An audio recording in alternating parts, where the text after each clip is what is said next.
Last ভিডিওতে আমরা বলেছিলাম কোন কোন নাম্বারে মূলাঙ্কের লোকেদের সঙ্গে একদমই কোনো রকমের পার্টনারশিপ বা কোনো রকমের বন্ধুত্বপূর্ণ সম্পর্কের দিকে এগিয়ে না যাওয়াই ভালো।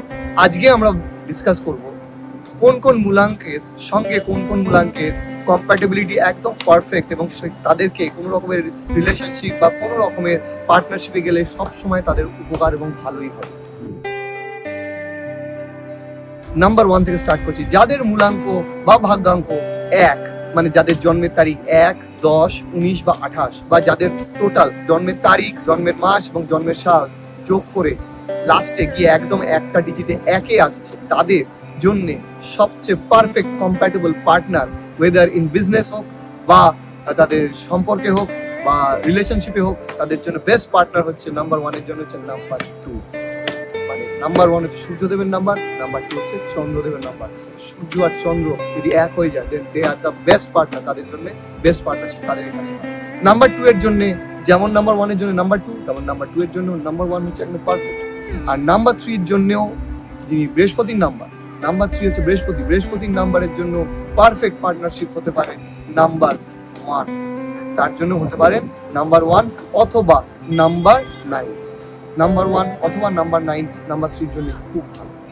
নাম্বার 4 মানে 4 নম্বর মূলাঙ্ক যাদের, তাদের জন্য সবচেয়ে ভালো কম্প্যাটেবিলিটি রিলেশনশিপ বা ফ্রেন্ডশিপ বা পার্টনারশিপের জন্য হতে পারে নাম্বার 1 এর সাথে অথবা নাম্বার 5 এর সাথে। 5 নম্বর মূলাঙ্ক যাদের অথবা 1 নম্বর মূলাঙ্ক ভাগ্যাঙ্ক যাদের, তাদের সঙ্গে নাম্বার 4 এর ভালো রিলেশনশিপ হতে পারে, কারণ তারা 1, 2, 4 আর 7 1, 2, 4, 7 একই ফ্যামিলি, সুতরাং 4 আর 1 এর ভালো একটা মিল আছে, ন্যাচারাল কম্প্যাটেবিলিটি আছে। এরপর আসি আমরা নাম্বার 5। নাম্বার 5 এর জন্য সবচেয়ে পারফেক্ট কম্প্যাটেবিলিটি দুটো নাম্বারেরই হয়। এক হচ্ছে নাম্বার 6 এর, মানে শুক্রদেবের নাম্বারের সাথে, শুক্রদেবের যাদের মূলাঙ্ক বা ভাগ্যাঙ্ক যাদের 6, অথবা যাদের সূর্যদেবের ভাগ্যাঙ্ক যাদের 1। তো নাম্বার 5 এর জন্য সবচেয়ে পারফেক্ট কম্প্যাটেবল হচ্ছে নাম্বার 1 অথবা নাম্বার 6। এবার আসি 6 নম্বরে। 6 নম্বরের জন্য সবচেয়ে পারফেক্ট কম্প্যাটেবিলিটি হচ্ছে যেমন 5 এর জন্য 6, তেমন 6 এর জন্য 5। যখন 5 আর 6 একসাথে এসে যায় তখন আমরা বলি এটা লক্ষ্মী নারায়ণ যোগ। মা লক্ষ্মীর নম্বর আমরা 6 ধরি এবং নারায়ণের নম্বর আমরা 5 ধরি, তাহলে 5 আর 6 যখন পাশাপাশি চলে আসে অদ্ভুত একটা শক্তিশালী লক্ষ্মী নারায়ণ যোগের একটা সংস্থাপনা হয়, তো সেটা খুব সুন্দর। তারপরে আসি নাম্বার 7 এ। নাম্বার 7 এর ক্ষেত্রে মোটামুটি অনেকই কম্প্যাটেবল, কিন্তু বেস্ট কম্প্যাটেবল নাম্বার 7 এর জন্য হচ্ছে নাম্বার 1। কিন্তু এটা খেয়াল রাখতে হবে যে নাম্বার 1 আর 7 এর যদি কম্প্যাটেবিলিটি হয় তাহলে 1 নম্বরটা যেন ছেলে হয়, মানে যে পুরুষ তান্ত্রিক যিনি আছেন তার যেন 1 নম্বর হয়, এবং যিনি মহিলা আছেন, তিনি ফিমেল আছেন, উনি যেন নাম্বার 7 হয়। কারণ 1 নম্বর সবসময় এখানে 7কে কিন্তু গাইড করবে, ডমিনেট করবে এবং নিজের মতো করে তাকে রাখবার চেষ্টা করবে ভালো। সুতরাং 1 আর 7 এর কম্প্যাটেবিলিটি এখানে কিন্তু ভালো সেখানে কাজ করে। নাম্বার 7 এর পরে আসি নাম্বার 8 এ। নাম্বার 8 এর জন্য খুব ভালো কম্প্যাটেবিলিটি হচ্ছে নাম্বার 6। শনিদেব 8 নম্বর হচ্ছে শনিদেব আর 6 হচ্ছে শুক্র। শনিদেব আর শুক্রদেবের মধ্যে কিন্তু অদ্ভুত একটা বন্ধুত্ব আছে। সুতরাং যদি 8 নম্বরের জন্য কারো পার্টনার খুঁজতে হয় যার মূলাঙ্ক বা ভাগ্যাঙ্ক 8 এ আসছে, তার জন্য বেস্ট পার্টনারশিপ কিন্তু নাম্বার 6 মানে শুক্রদেবের নাম্বারই আসছে।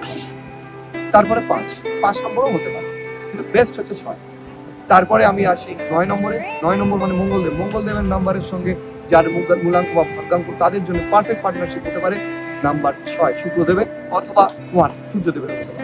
তো আপাতত 1 থেকে 9 এই কম্প্যাটেবিলিটিটা বলে দিলাম। যদি আপনারা কেউ এই নাম্বারের পার্টনার অলরেডি বা জীবনসঙ্গী পেয়ে থাকে, অত্যন্ত লাকি আপনারা। আশা করি আপনাদের সুখময় হোক। আমি সুখময়, আমার চ্যানেল মানি অঙ্কের তরফ থেকে আমি আপনাদেরকে অনেক অনেক ধন্যবাদ জানাচ্ছি। কোনো জিজ্ঞাসা কোনো কিছু থাকে, আপনার যদি মনে কোনো শঙ্কা থাকে, কোনো কথা থাকে, আমার নম্বর দেওয়া রয়েছে ওপরে, এই নম্বরে দয়া করে যোগাযোগ করুন। ধন্যবাদ।